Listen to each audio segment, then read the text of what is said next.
You're doing it. You've done it. This is the last step before we push our course out to our real course. And really, again, this could be done at the very beginning. You don't have to do this last, but I just saved it for last. So here we're going to add our course card, and we're going to change any necessary settings within our settings, and then we're going to be ready to go. So here we go.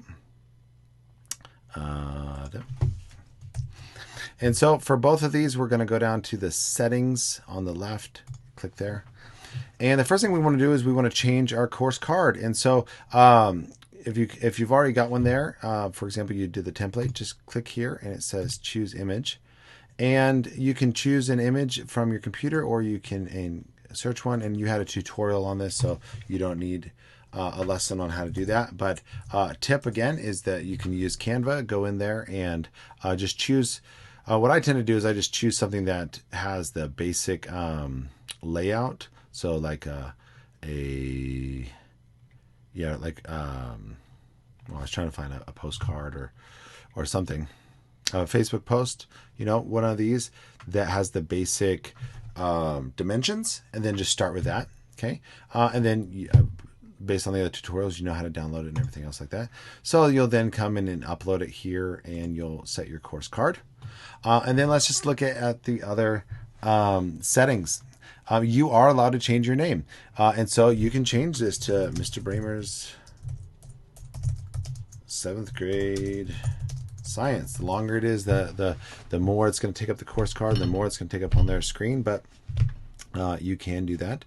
But the course code is this right here, what you see in the what's called the breadcrumb navigation. So you're going to want to keep it pretty specific. I've even gone in years past is that I would go like Science 7 quarter 1 just to do it, or maybe you have separate courses, that kind of thing.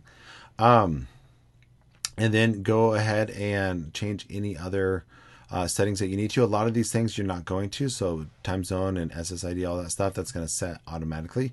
The start and end is going to automatically be set by your course when it's imported, so you don't have to worry about that.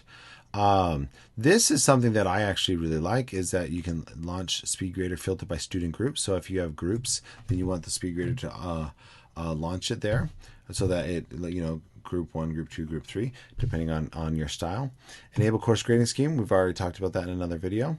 I would encourage you to just keep things private and copyrighted. Visibility. This is, is it public to the institution? Most likely you just want to click course, but you can customize and you can say, hey, can my syllabus be public? So that would be just that front page that, you do have that ability. Format, online, blended, whatever. Okay. And then down here are some more options. Click there. And here you're going to want to hit show recent announcement on the course page. And then I would say no more than 3, but that way the students can see it. You do not need to click self-enroll by sharing a secret code unless you're creating a manual code. Like if you're an admin creating a PD course, that you would click that, and then you can share out the code that is shown. But then you can adjust these as you need to, and then you just hit update course settings. And there you go. We got one more lesson, and then and that's it. And so chime back in for how to get this into your final course.